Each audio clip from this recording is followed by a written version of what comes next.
Enumere no nsia kasebo ni peace 104.3 okay 101.7 neat 100.9 Ship House Akan Junction Accra. Hello 101.5 FM Kumasi Edumarishman by Mamunyina Adwo. Enumere nsia me na mahodo so nsema yensa kan ye de bayi.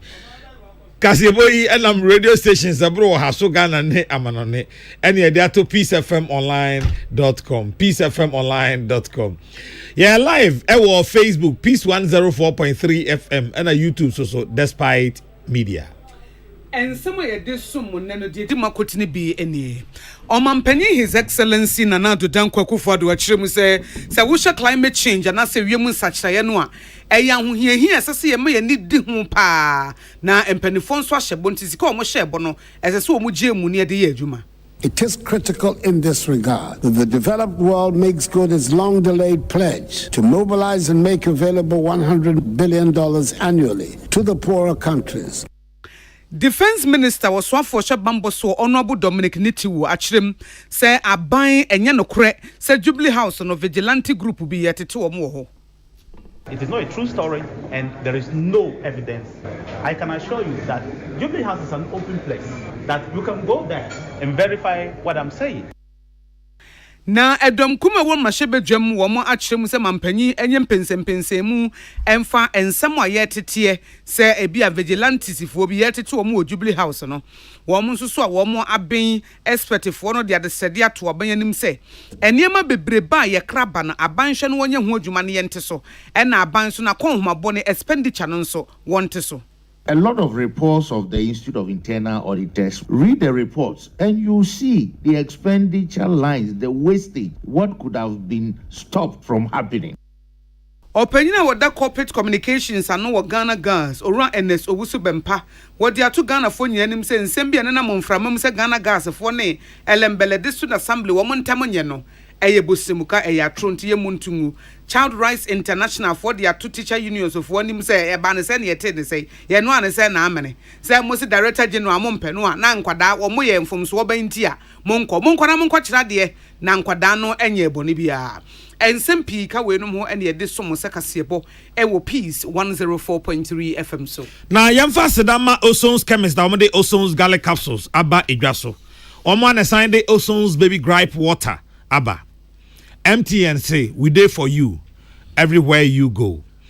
High Sense Ghana, everyday prices for everyday people. Enema uhia ewo fie chest freezer, refrigerator, air conditioner, ne de keka huni nyina ewo High Sense Ghana. Duffy's Health and Beauty.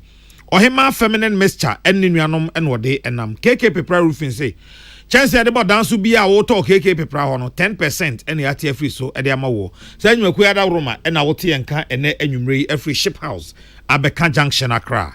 Yana moti enken eyeme nana ya okese ena Akosia ago abuaje Africa sebonu nsem no ene Omampani His Excellency Nana Dankwa Akufo-Addo achirem se climate change eye wiemu nsachireye na ede ohaw ne abenedie bebre aba no ye fra bi global emergency ewiase nyina emfa ne se eyade hu hia pa ni manimu ya na yenkeka ye ho ne yenye hu bibi na yensia no kwan emfie dumiensa etwemu ye wa aman bi omukeka wo hu sia ni share bo se wo mo de $100 billion afibia wo de bema aban a wo mo ekosa amanehunum na sa climate change no yetimi asesem kakra wiemu ayehye ozone layer si se de ne nyina agi nsemu no na wo mo agire mo na so pa no se Ghana yensusu ye wanigye wo mu panti United Nations Climate Change conference a ekoso a friend Conference of the Parties I know ewo UNFCCC no mu no COP 27 no eno na wogina so edekasaye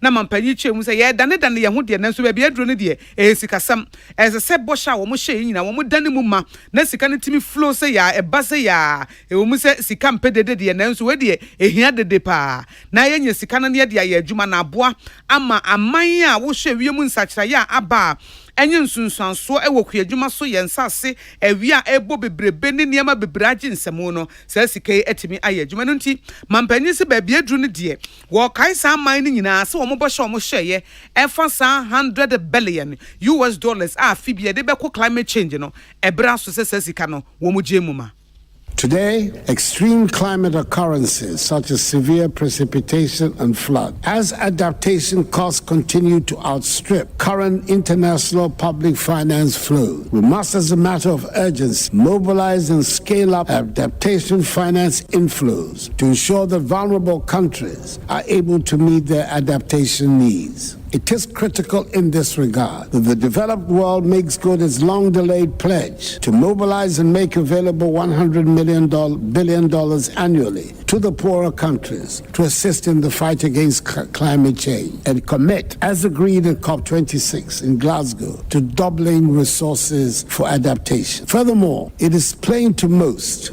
that a radical restructuring of the global financial architecture, as proposed by the African finance ministers, to accommodate the demands of the developing world is of urgent necessity. It is evident that with these polycrises, that it is not fit for purpose. And I also urge those who hold African debt to commit to debt for climate swap initiatives.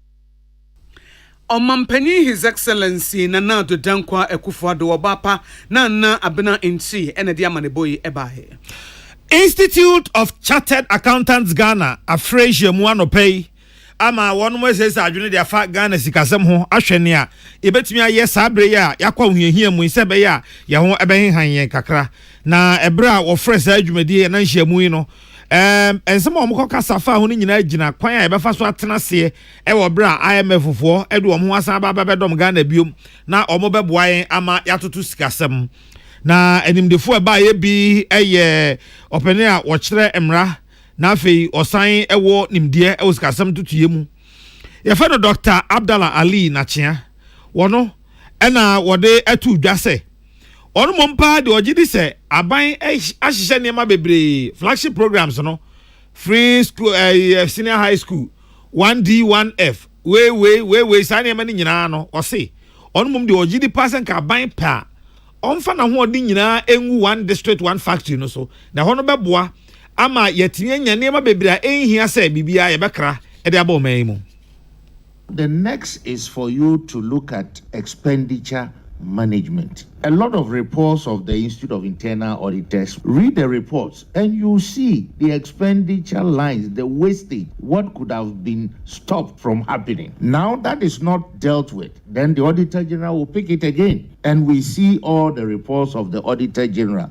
I think the last ones, if you total the figures, the amount involved is more than what we are going for from the IMF. We are looking for 3 billion. I'm sure we are wasting over 5 billion. So we need to rather be proactive, not to let the expenditure occur before we talk about the budget deficit. For me, that is the preventive nature. Na nidiye echi ana ora Anthony Sapon why managing partner KPMG ono so ka say oni ni nuane ya adwene pa one district one factory no senka aban manani akọ pa kanema bi ya yesan akọ kraba no nke be jai afei Ghana for so yeme yani enku ya ankase anuane ho ebro adua emo enwo ene sa niema no nuane ayenya firim no yama yani enku ho. Luckily, we have the government's policy on 1D, 1F. I think that's a good program. We need to take away the politics from it and say, what is the base of 1D, 1F? It's all about industrialization. If we can focus on it from one government to the other, from one period to period, let's say every 4 years we decide that we're going to focus on rice, we're going to focus on maize, and how you can turn it around into the value chain, we'll do it. If we do that, that's one sure way, one step of moving or graduating from the IMF. If you look at Ghana today, there's abundance of arable land. However, we don't have the systems and mechanics to be able to produce enough for ourselves. But if you look at the large segment of the population, what do we eat? Maize is a base food. We use it for banku, we use it for everything.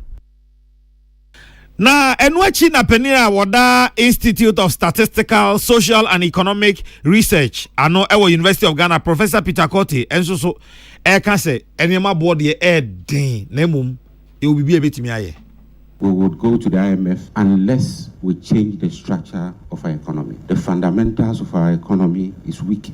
The structure remains weak. We produce raw materials and export them in their raw forms. We barely add value to our raw materials. We are very import dependent. We import virtually everything into the country, whether we produce it locally or not. We have an insatiable taste for imported products. But the point has to be made. Let's look at what we can produce, and then we can put in policies to restrict importation of some of them. If we have self-sufficiency in rice production, why should we import rice? But if we don't have self-sufficiency in rice production, then we limit how much we import. But it's not a wholesale thing that anything at all should be imported. We shouldn't also outright ban of import. That would not inure to our benefit. So let's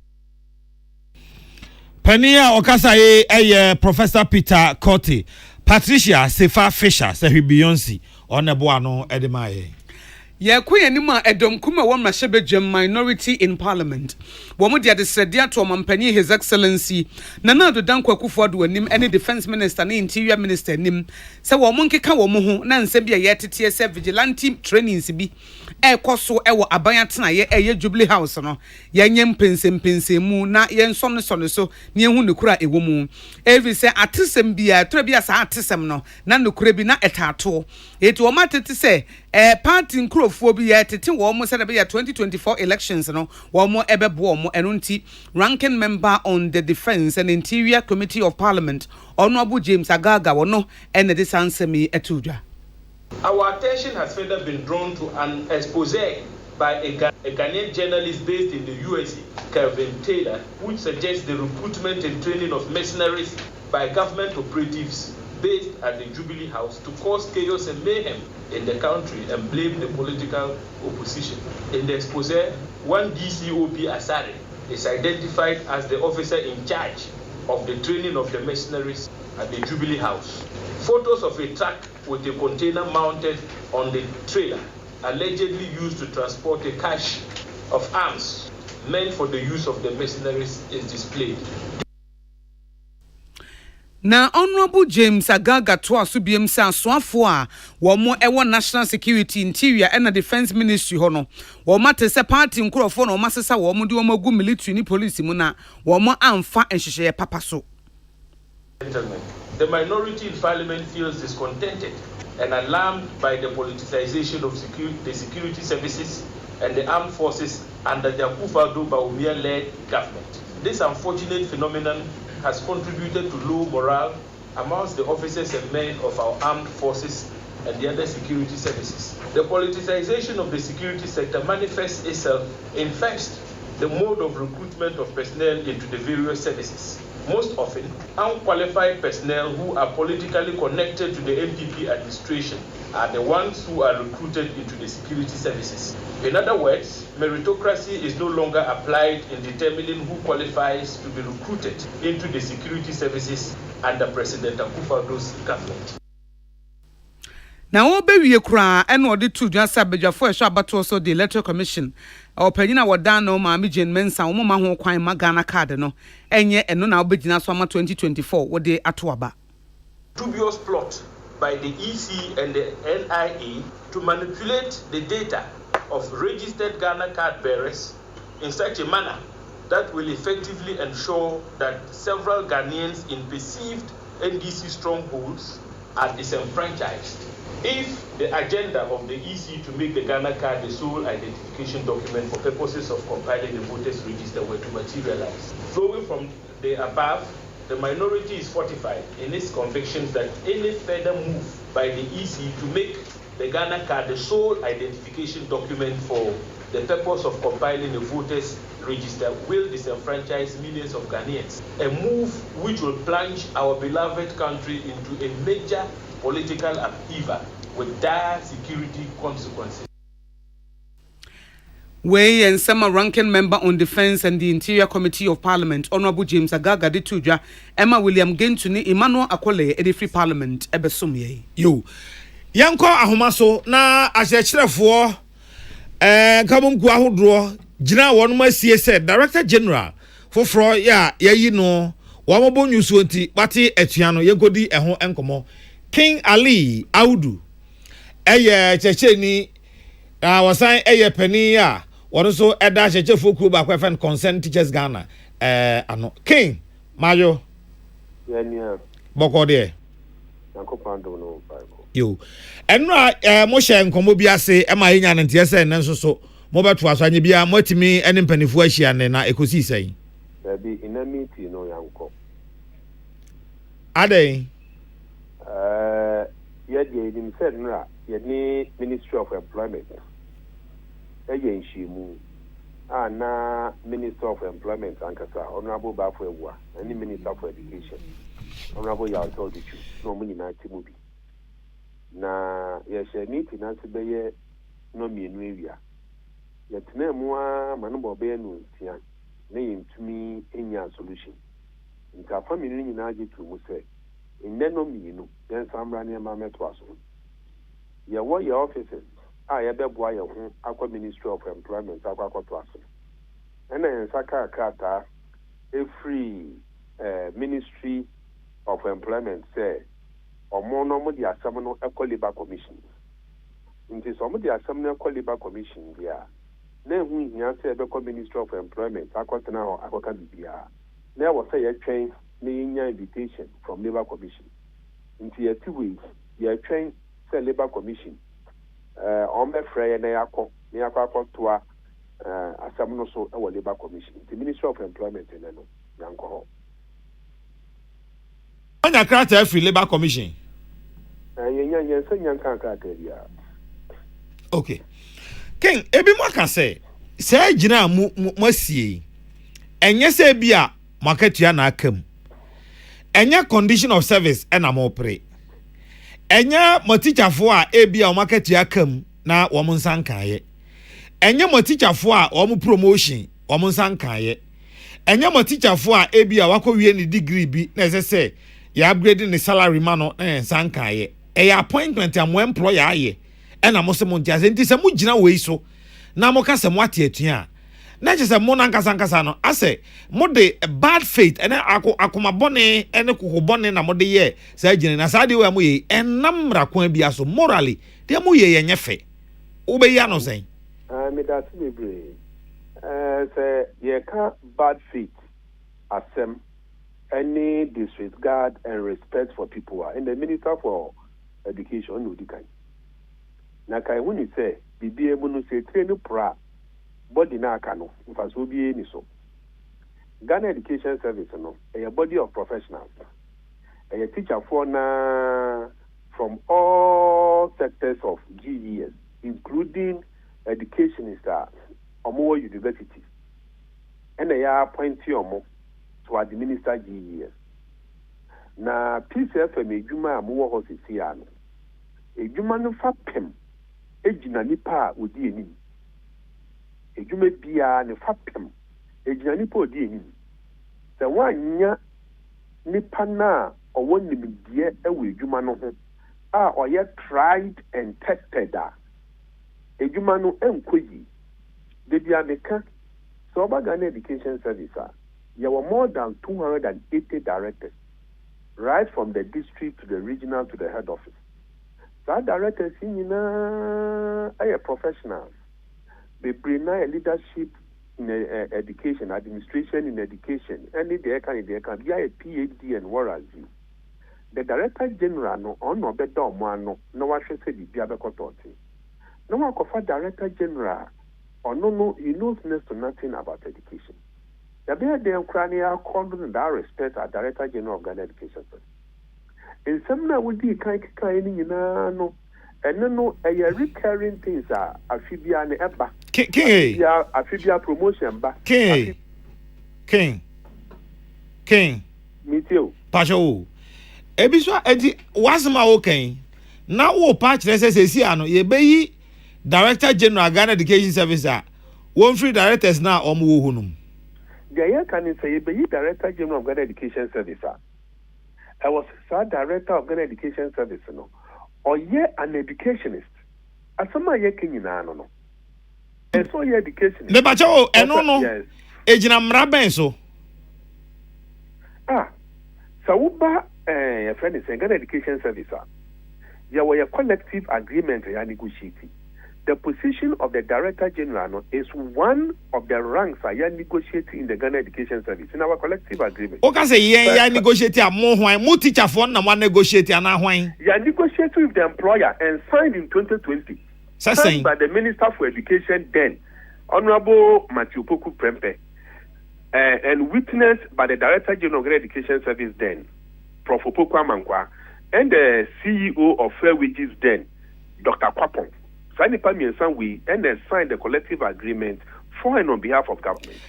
And me, Angel Kabunu, and Thomas Musa of Nagrat and Nat. Yes, we are signed for and on behalf of teachers. That document is a living document. Fernando Tonchen say, who could you be? Manako lead a body of professionals. Say, yen Trump po and two baby. I was saying, Sani Pana, who could you know? Or come from the body of the professionals.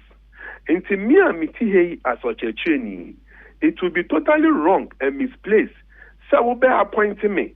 Say me na, for example, me konkoye chief of defense staff. That would be madness. And you do in the first place. Want to me appointed Obia, for example, on your related to health. Well, example, how much is here? My memo adebako. Dr. Kwame Adokufo. At the time of President Kufuor appointed as defense minister. No, don't continue. Let me cut you there and educate you. You don't. You can't educate me, please. Let me cut you. Ali Nyabotre. Ali Nyabotre. He was a minister. Nyabotre. He was a minister. Ali Nyabotre. I don't want me Mr. Question. Okay, Tuaso. Nyabotre. Why a minister? Ejuma obeye no. E managerial. Ono na ekọ classroom akọchira de ana. Debi. Enyo ono ekọ classroom akọchira de. Director General no ayafa ne sesi amo se monti ase ya sesi amo makọ strike. Enti die pass na mo mugina mo kọ strike. This teacher union kro amo sesi amo ka ho asem sesi amo kọ strike. Obaka say in 2020 time of COVID by mo ten fie 1 year. Mo anko adwuma ban tua moka. I don't like angle now. It is not about what you like, Ali. Debbie, it's not about what you like. Interview you in that angle to degrade you to a certain level. I don't like it. Allow me to educate you and explain. Ali, no, Ali. I won't have you make that statement on this network and get away with it. No, you won't make that statement that you educate. You are not educating me, Ali. Maybe some question. The side of Ali Adokufo. Let me explain that one to you. Good. You can say you explain, but don't tell me you educate me. You are not, Ali. No, for Christ's sake, you are not. I will not allow you to ask questions. You will not allow me to respond. Then you go and ask another one. Then you not allow me to respond. Then you go allow another. They say, Tiano, welcome back as far back as 2021.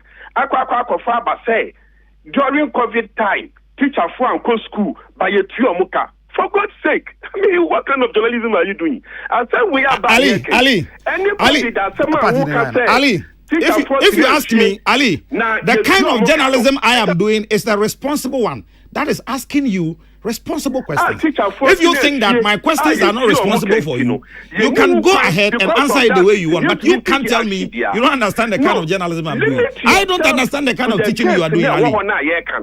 Maybe some questions about case na wo na ye kano. Na me ma example. Ali, ask your questions, answer them and go. No, COVID case I go for this particular strike. Any connection be no. Ali. Connection be no. Ali, tio, if it da ben and a wo employee and a wo chere wo employer say, nipa we na fane me manager. That is the question I'm asking you out there. It's are you trying to tell me, say, when president or any other person is going to appointment for a certain body of a professional body, you just wake up and pick anybody, say, oh no, Coco manager now. And not think I say to now me explaining that of Dr. Kwame Adokufo no entro.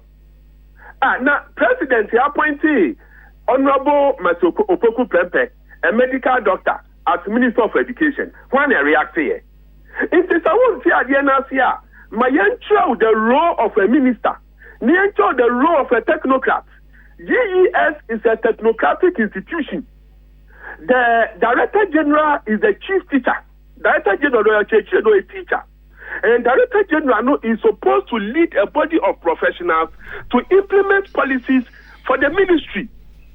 The ministry make policies. What do? They are only supposed to turn parties' manifesto promises into policies for it to be implemented. The politician himself may have no idea about how it to be implemented. Politician, or a minister, no, or a biology teacher, or your English teacher. No. So are you then trying to tell me, say, the president by Article 195 can appoint anybody? So the president then can appoint an English teacher to go and teach biology, Anna. Ali said also say, Sana Okana. Unsu nim say. Tobo. To where some mama kan wakasa. Also mama kan wakasa nti tobo na tie. Ali tobo tie. After you cause some irrelevant kind of strike and COVID time in Ukraine, yancha diensu yetua yeka and so what? And so something. You see, that is where you are also getting it wrong, Ali. Tie. Oh, say, oh no, Bano. You are coming from a position, say, and this will be a view contrary to the Ukutano.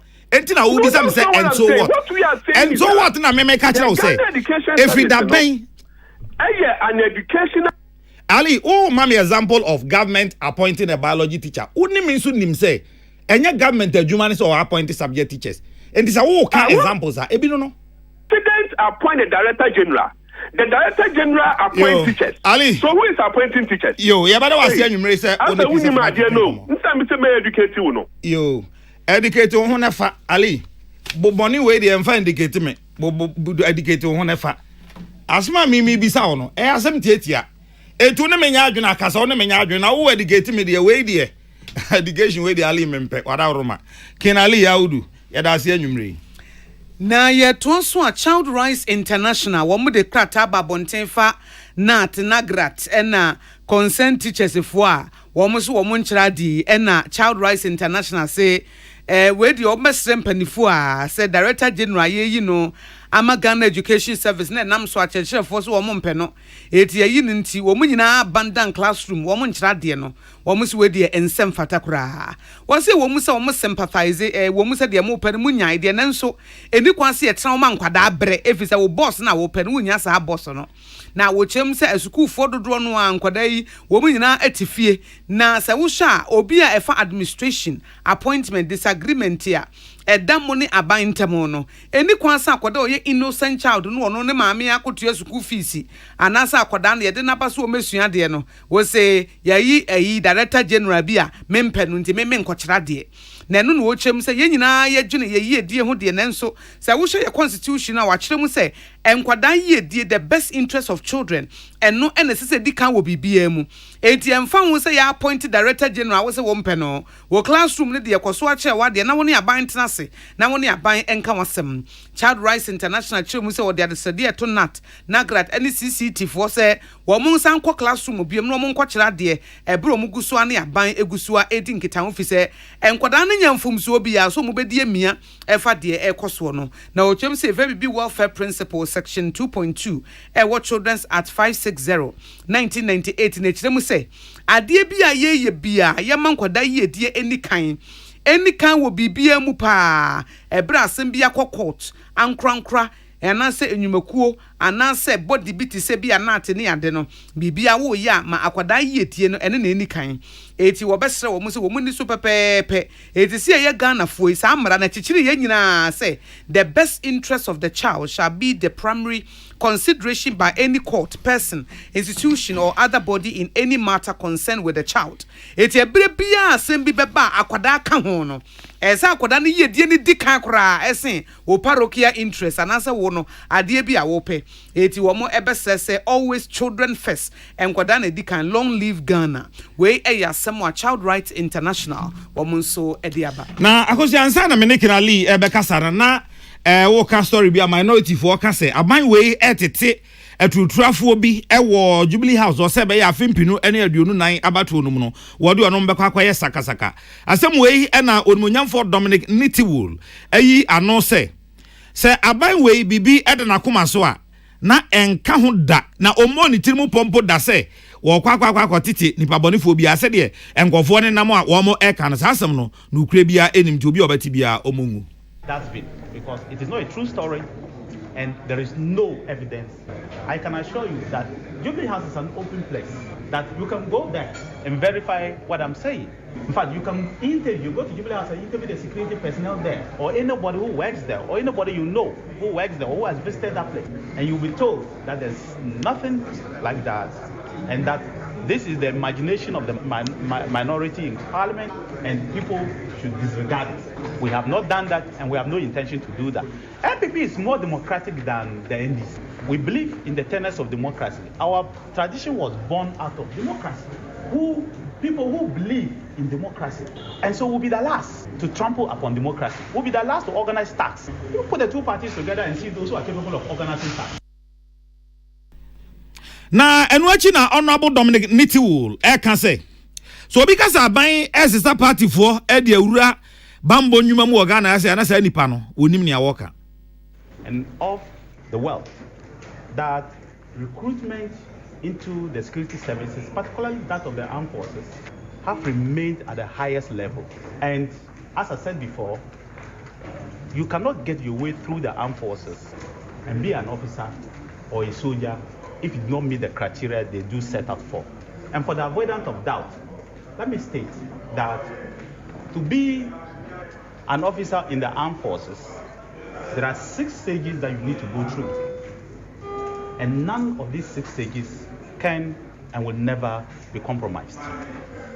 After you buy the form, you will then go for body selection. That's the second stage. After you have been selected, that you are fully fit, it does not guarantee you that you will be an officer of the armed forces. Bambo also for Onmunyam for Dominic Nitiwul and what is asking we to Emmanuel Akoli and William Gaintu and Adiamani Ebrey. A former deputy Ashanti regional minister Ness was for Bedi Cheda Dana Santemem Woho, Honorable Elizabeth Ajamaitaf and the people's mother. What they had said there to Ghana for him so best or more does say. Ebre wo mu emu odin die nanso mo nkoso anta abanachi na ban no e woni so de hunu kase pa se wo de besi kwantempon papa so etitete kwantempon papa di ye die ba no de ye ba besi so no wo besese ye nyina ye ba ban ni chidom e beboa ebre mu odin na aban ne nten na wo ye na famu die biara na de fa economic transformation agenda etimi abamtin sesa na aban de esi na ni so se beba no aban jana na so eno sanse adwadifo ne titru e man ne wo mu no so osrew mada ne mema ni na se ni kwase agina ho kire no so ne de sika ni brewurawura mu na se de ase obi epe obi ebu no me woni amakura na me de asie se me ni bifi se me pene bo agina mo abo na me de age ena meton so a ene me de to kakraka ose no emwa Honorable Elizabeth Ajimai Edison semi to jaw Prempa Assembly Hall Wokumase a brand foundation for the People's Mother Foundation one more a women empowerment conference no more a church charge fa kwan be fa so e beboa ma ama ejina woman so na conference what on safre e mankabo muku ahodo adwadifo wo mpanefo eda no ama National Lottery Authority NLA ne Ghana Standards Authority Food and Drugs Authority wo nyina wo mo ekobi e de adesua ene nkyekere ekoma man ene mema wo ba ye nyina nemom ema pa enana wo mo hwehwe wo mo yedie. Honorable Elizabeth Ajimai ediade said to financial institutions o mai sika krabia hodo se ema bebre mu di dwane wo mo hia bosia eti ebra so a eya wo mo mo chidom. Yes, no, din. And my moa, and yet din. It's as a Ghana kuna head, and no dear, baby, I and my years on the crying. You betty dear bed, and may woman a diaconia, but dear caneo, this came imagine tension, and no this imagine 30 wow, as canina, no much chigu and Meswana, and my and yes, some potty at the bar, no say, a company never far boy who COVID nearby, also musican and no crack. Walk around with you, sick and some the bank for. Ahoro bae so omusume no muni nkomo na ekwampa omba faso a omusume timi aboa ma no na omuso nya bosia na omude ayadwuma na omuka se omu interest no eso interest de eye enhihye te na mesire bank se omusi omu bosia bonidin ye boafo de a ene omu ama no na interest no e ma fom kakra mra omu.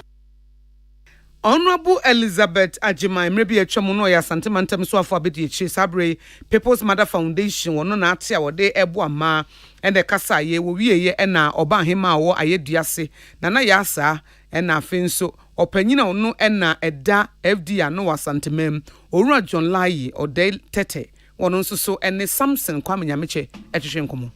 bosia boya wo mo ka ho asem ni obia na wo se bosia no wo gibie sansa wo gi a onima de kura wo de sika no koye no wa hye no hunu ade kura wo ye hunu ade kura wo ton se sika bi sei na minya metimi de aye ama madwuma ya me ye etumpon kiraba adwuma no sika nyina hye na enso so nya santi na wo kogi sika no obi kogi bi na wo de abeye niema emfata de a na kire se umwa ema dwumadie na ye die no oman nkoso ne ye mpuntu aye adwuma policy in the right direction say aduane a ye di die en wo se be di niama en wo se ekoyem afra na se basa na kire se ye di poison nanso me sure say na omo name say ban dwaso adwuma no environmental health officers no na sisi a ye ni omo aka bom enti ye yesa adwuma no together and we are just going to intensify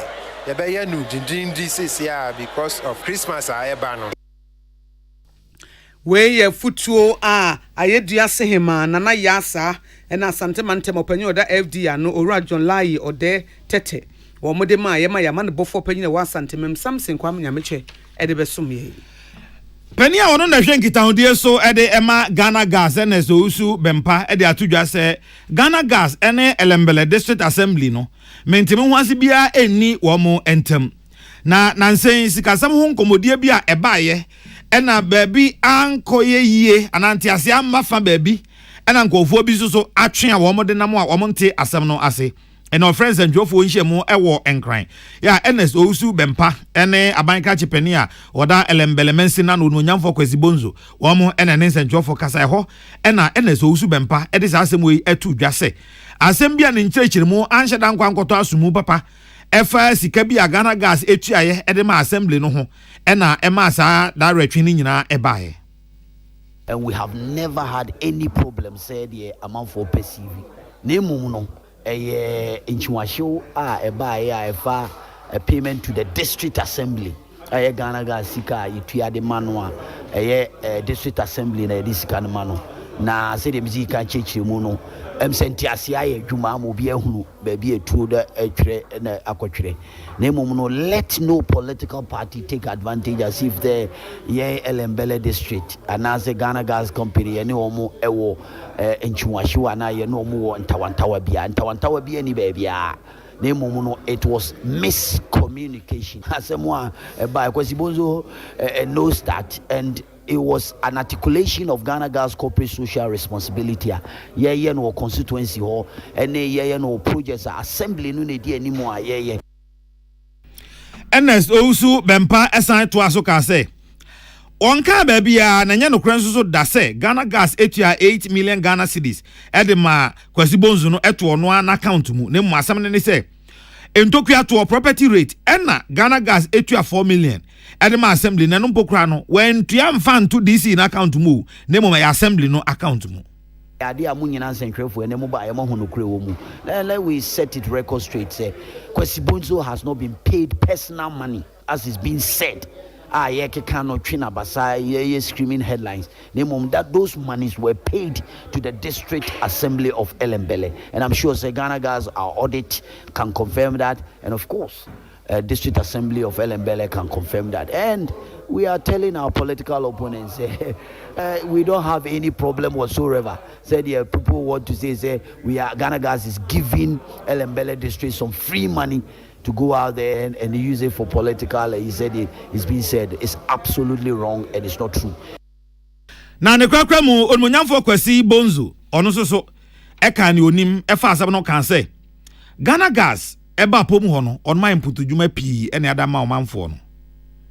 tuama assembly no waka no nya de ba me bottom no waka se bia na records ni statement a Ghana Gas fangasa edema assembly ni ena wanom no nti eno no but yempese no be say anyankofo wo assembly ene Ghana Gas ntem sanse me be ye DC ni Ghana Gas aye dwuma bebre especially nkofo kwan aye kan wasemi mitumi kotena me house member office be 4-5 hours na me twen say omunye documentation na me jimfa ko highways na within 3-4 months kwan na da honom over 10-16 years na yentumi nye no e bomode e ma contract ma zi asa kwan no ufa eziama ekọ nkrofo aye kwame kuma krom eko telecom bukaso asphalt pepefe bi eka 2 bridges ene na san na ewie 2 bridges no takasa omo the final we no begus onmonyamfo kwasi bonzo ene ode we tu dwa apia dan kwa rock fm takrade ene ode amane nyina bre yen articulated truck owners Woma kasa se woma te se driver and vehicle licensing authority DVLA4 edi nhihye bi ba woma ni nye ho kra efa number plate no a womo articulated vehicles no edi adwuma no de womo ba be ye ne se articulator ne ti no de ebo animu no number plate no nko e na akire de no nso nko no womo se aba na de kra ha womo se bre mu odin ye de ka na be ba beto womo so womo ene womo nya adwene se number plate na ni mu de ye benye no nko na akire nso de sa trailers no nso ye be ye no nko enu nti no womo de to DVL4 nim sese ye no krepa de a womo de womo ne womo enya adwene nti womo ye press conference e wa francho e wa santima mu chechire mu na womo de to aban nim sese anhyehyɛ pa de womo ntwensensen kakra kopim se eni sese ye kan ye be kan de ya fa ho Munim America credit dear a man must say the man was yashe a diesel some the ABI in Huniano na America credit DVL for so 2 years after if you 9 won't be share Kara for at the 2 years Nimasi say almost per se a last articulate to any must say the French for no and my car would have 1 year to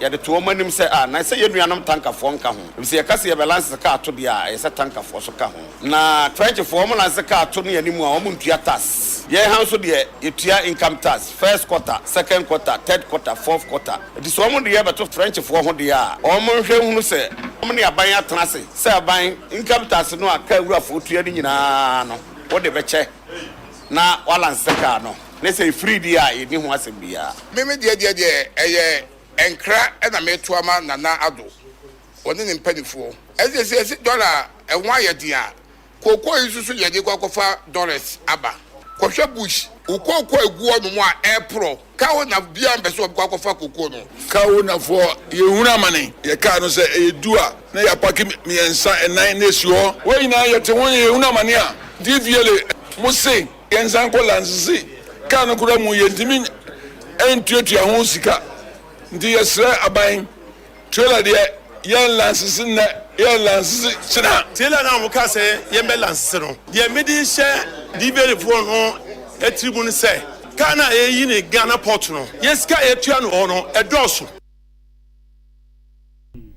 articulated truck owners womo na ekan yo se me enkofa ka foforo bi amre womo bra ye womu ya kakra bi abenya bia na ye ne kakra yi Yaman bofo penye 1 cm Samson kwame nyameche ne free afrancho ene ode besom ye Lotto Writers Association of Ghana chrese nansen ene wo operators de baba tu dwa se National Lotteries Authority NLA aka kire omo se commission no a wo mutua edema writers no a eye 30% no omo nteso emfamra 20%.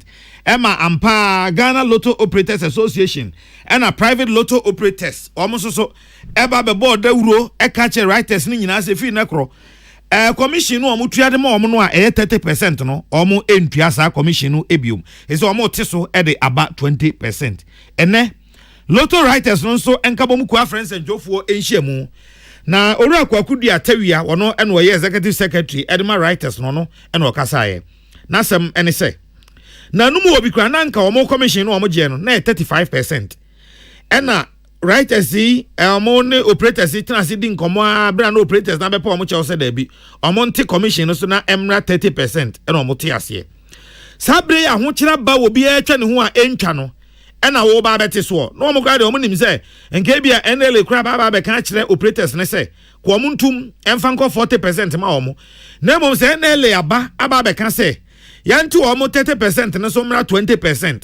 Anye sa operator bia wono no obetua 30% no mbeje ne license free ne nsamudi a ene na chese NLA no eboa power percent lotto writers no omo free adwuma no omo anu aduane ebo wo mo na saa na tie nsoso de a ene omo ka che NLA for say omam omo akwa kosi be na anu 2 days bi ntam se NLA ntu anamo anse sana no e wo saa 30% no a wo say Ghana Lotto Operators Association and afi private lotto operators for no enti so no a ene obeti writers no nka Samri, o mine no awuchire wo so ko ti commission na wadi nam It's the we should not allow certain principles to override certain considerations, even when there are compelling reasons.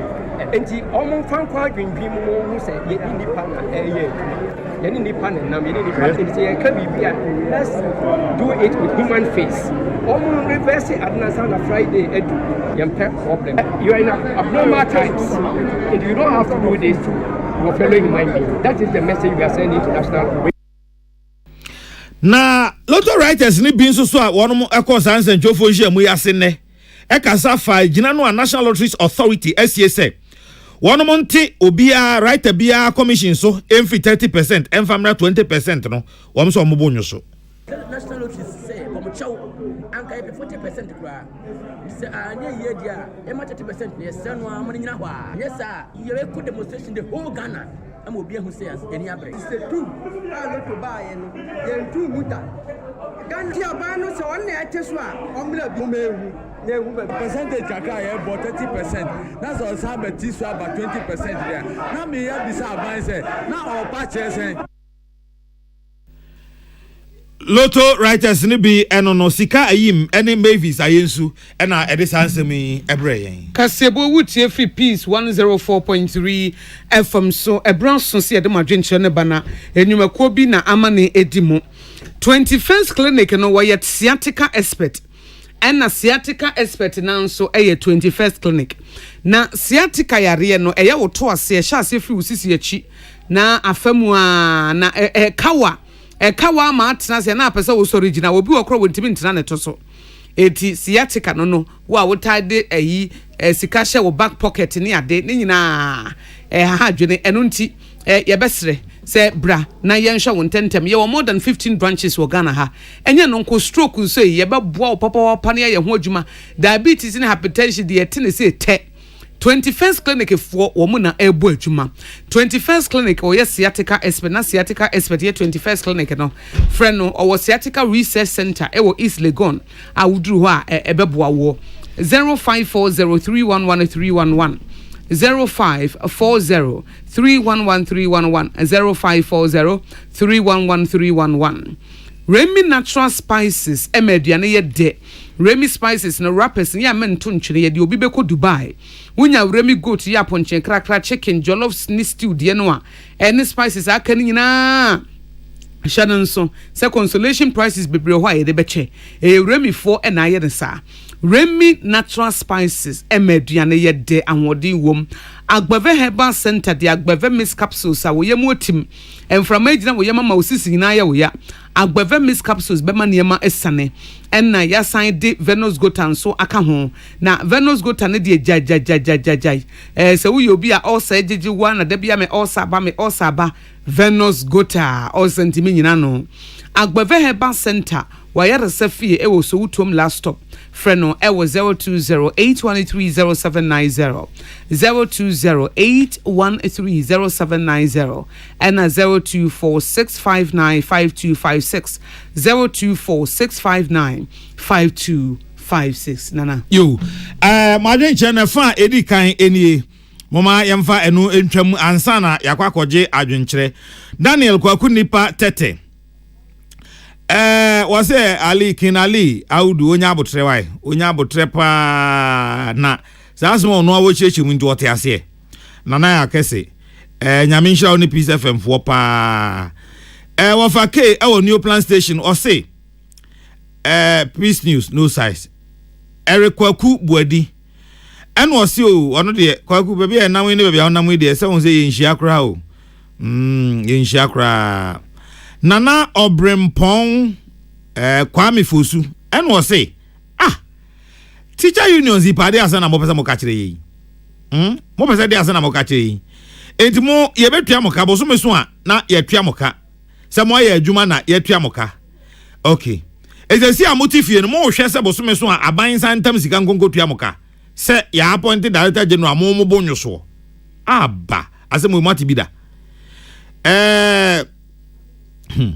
asemo ofa ke asamba no se Lotto writers no sremo amunya abotre na ba ho kire no munya abotre pa Akismi Ebeneza ewo sehwi bekwa e no se nti MPP aban we kura de pa na ha aban we ya tuntumi tutu o man sika se me ho han kakra se obi a ho kire no capital go so menhia and was in fact President Akufo-Addo we anya den hwe teachers no omanya 60 years no omko retirement ni nyina omo wo ho omo nya bibia anya so omo nkyira de a monfa register na monko market teachers no de wan ko adwuma bi aboso so ama muntua neka na mo omo trafie bro boso me a munyi omo nyina di na monfa foforo na mo pekro omo colleges of education omo third year no mon graduate omo no omo mra mekira de na next time ko ombehu Mugabe ne yesa Mugabe Robert Mugabe obey simple Thomas Nyako and was say teachers see one person much say yahu teacher for o ma ba be MPs o mo political science or university Omi political science ewo university ana Adwa Roberta and was say and say no teacher for person omo kire say onya electrician na utimi nya ECG boss agosia ya o meso nye abofo nka to e baba sesi a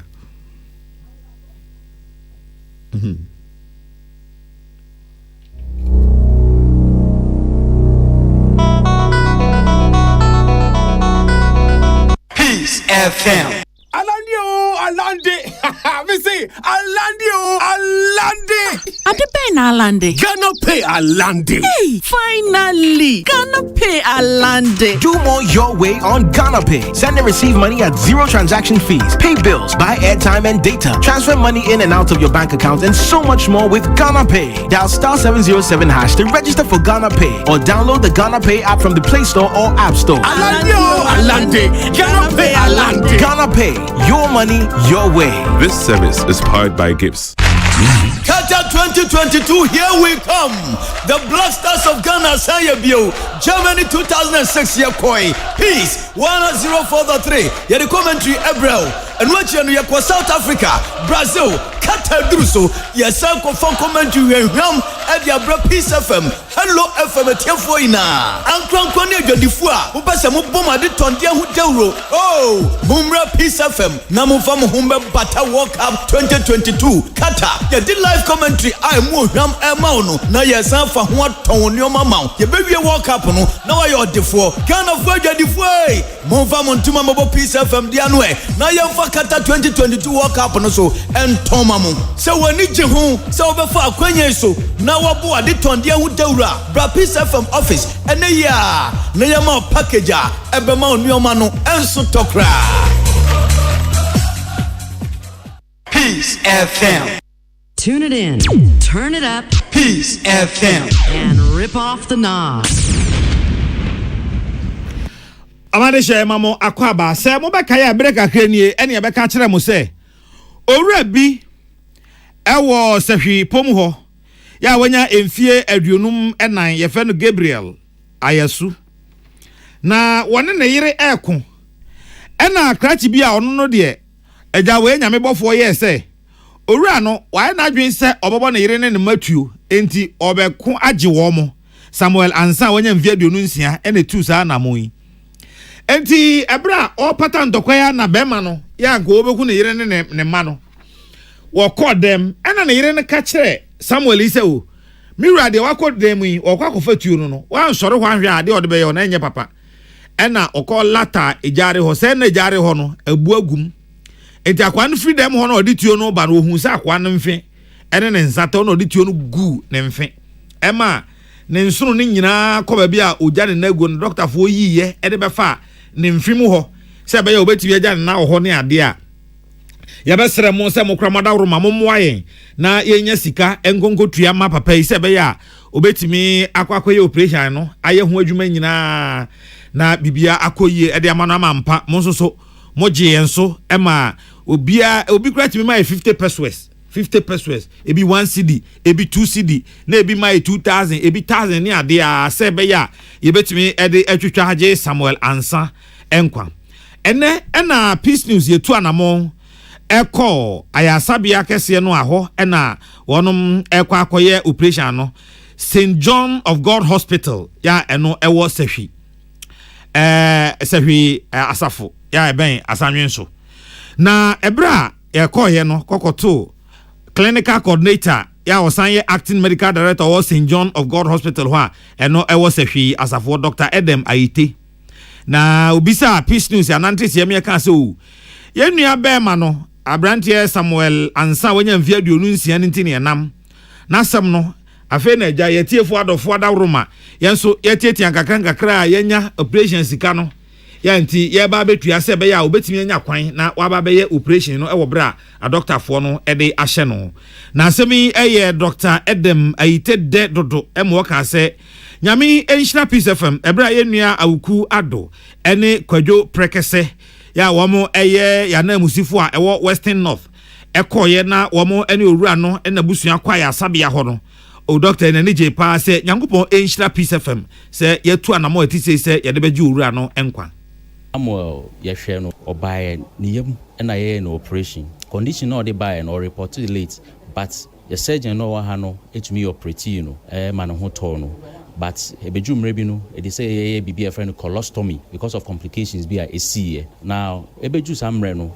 colostomy no e dey say ye reverse but na abeda ni sika asem but some ordinity ehemu na oko te Peace FM na ase ampa so Peace FM and disappointing omutumi bae ebetua beoi ema Samuel they say Samuel ekwakoye reversal of the colostomy now me fa kwanya so the ada Peace FM ase any organization bia or standing for the people say ye wonkofo bebre wo hospital ha omo bills ya hwe won wi ba omo da so wa ha so muntumi ntua na eno echi uti saint no dia no ahu say Roman for ho bebo mu pe enti Superior ya wada brothers community ano wasan head of mission St John of God Hospital say for Reverend brother Castro Yankeye na ono so efasa akonya na so eda Peace FM ase ena ostre ankrankra so obi anso mpotemu obi ohwa ne ho akere ne saa wakwa ya asabia obi akwa akwo wo maka ho ne ade nyame to nsam kakra na won so waboa saa nkofo no se no saa na aba no ebinom ba wo motumi tua no moko ebinom nso ba omontumi ntua ni na ade so motua no kakra ebinom nso de asam to se na mo abai enti yesrese samanfo ho kire won ya e wo se sebi ganafo ye nyina ye nya tema ma obi a no ho akire no wo fa kroma wo se nkofo bebre ho kire won ade na ye yafa ho ne wo se ye ense ye baako na yetumi ye boa ye ho enti mesrese mo betumi no montumi se bibi ni a mbaboa hospital for no monko hospitals monko sresra yarfo no na monbisa omo ahia asam na monso na mo betumi ayafa ho monyamfa na ne krakra mu ora yire Faustina ansa yenu abe ma Samuel ansan ya krache no ebo nutuo no ne maame enso so eda Peace FM ase time operation me no oji nti bia yesi ayem hihye o ma mentena ho asem no sie no akra no koja me forest wa baji krum akoye adwuma ma me epe ija begu kwan ma de moto elba kwan ho midu fie midware wie ye bete a na brafo yire o se ma ya bodu Samuel tuo da na mabubu egu fom me sore amintimi na me beidem ni ka kwa jama se ma tena ho me ye bokọ po kada kodu process o na ma sa bubu sifa me hwe me ba no ono so anokuta me ka kire no ono na ye ma adwuma bia ma ye bia kora na boa me ntibeti asam no ka me papa me koda asafo wo ba hwe ma bra bo me ye nipa me so da wo hwe me nipa me so se hwe ma bra bo a me de te ho e do mo ase papa nti eni so ye nyina ensa ka be bia wo bia yi bia bi fi bia ro awrade nhye omo anamu omunya odokoma na omo ne boa ya ye ni bie no awrade nhye wanamu ye nuanom mienu awku ado ene kwadwo prekese wonum eye yensa nkrofo a ewo Western North yesra fasa akwanya iso na yada Peace FM etiefo ase mo a mutumi eboa ye nyina ma ene yakwa akotua operation sika no ede ama ye nua be ma no ya operation na chikura obesa nya kakra ede ato no ho de ahwe ne how far no so no yada mo ase papa in fact no am check na edin no eye twam 300 ye ka se akosia obi ho send asam na ya 50 pesos 1 cedi ebi ye oh sa kakran sa ache say oh omayade akusa pisa from atifu ayade pa ya da omase abrantie ne story ne na ya ahomete nti ya da mo asen so say yesre mo nso mu nyina mo ba mu amama yetimi aboa brantie ya na ho beto no na owi a watimi aye adwuma de ahwe oso wo nkwala na meboa ahwe na yire ne ma esa na obi koye papa kura na osuru bi wonyo no anka be men ko beku na yire ne ma ni na it is akwa no we say obotu say okukum odem 54 years nti court no nyensi gina ise bia na 20 years na da bi so omunya ndi asem omunya ndi nwie omunya botrew na to aso akoso ya ka awudie ne ho nsam ya ene Cape Coast District Court ya her worship Benis Mensma Akom eti adwamu etnase na ne mpre nan suni a watena sa asem kru ya mo beka ya era Georgina Asobotwe ya nanka woko nursing training ko ho interview koko wie ye se yesusu se osofuo bi ene owura bi a oso ye hene akwa kuku no ewo mankasim nti asem koko du posifo nsem no ye ka sei tufu hene na Clark ene ba ko no oka ho no oso esofo Michael Dako no wo mu nyina ewo aban ensem ya ye do mo eba court na enebra court abedwafo tenase na PM tenase maame Benis Mensma Akom tenase tie nkrobo ne ho asem ni nyina wie ye no sesi ade ya charge wo mo charge no ide abom se omo abom tirimu po se omo kwa akoye bone no ombo omo tirimu po se omo kwa akoye no awudie ena omo sign toaso ede sa adwen bone no nso ekokoye adwuma ya ni nyina ene section 46 Criminal and Other Offences Act 1980 Act 29 ebo ebra ne senti no aban edu omo famrem se ne anhyehyɛ tie pepepe na ebra court etnase na asem no wasan atu ahyeda se omo san konkotwene mu na asem no yewie a enom behunu ne se omo difo a asotwe ade bema wo mo na Peace FM News ene ewrei na busu apani na busu anu mu pani a watu no se wono ena ensi busu anu papa anan Swanzi etwetwe nkomo ema wo kan se omo de ade ba ko pe ene be mo akoma ato wonyam ene se wo mo ba no obenya atentene Africa is nkwa na ihun prosecutor ni pui nso pui na mantasi sama sister no be na yetenta wona sister bi ma shutu de e ba kada zinu wita sheda na mso one now say na say mun soro nkwada mun kwada nso metra ho na mo wafasi sojin of from wo phone do no say wenya nanti de wasu nkofun wontumo wanya wana amba nso da she 2 weeks time na mso onu po mu okota nkotiezi oda mu hunu mu farba ama mu kofia ebisafo no bi se ba metu ma gba menzie mu kro prosecutor nchen officer ampocho aso na ebisafo yenyi no so ampa no so onu ntino wa ha na sisian we president no banya in the day nkofo wontumo yin fi nkran amba nti oda she 2 weeks time nam say 2 weeks time dating by him no so 22nd na prosecutor ka cha me dey o si nkofo no carry orders one be wenya sika nto full ngum no one for one amba enu achi ena yenu ba Sally Ngiza ene maame Ketwanzi ya woye ewreya wo hye ne kwanhye wo ya yei Georgina Asobotwe neswa enso so etwetwe nkomo aso no case no ya za yezo botu form aso no case ya phone to form there yenyu abira nkasa wo case no because you to ya matro no muku bi ne ba nda court wasedam adicha court wasedam nda wasedam abene oye wasazo there you pokudo we kunu so winsem nti ya be say there so petrol fi no so say you know mato ebe you petrol go come no one fan kwafo nambla na tentene he no wo me yi hu nye dem ya mpido ye tey because kwafo wo ba yi butu ye nwa ya bata sa udan yankopan because ye na bre papa it wo me ya sam ni de bia ho nye dem won ta sam papa government na do ye twala yi teyan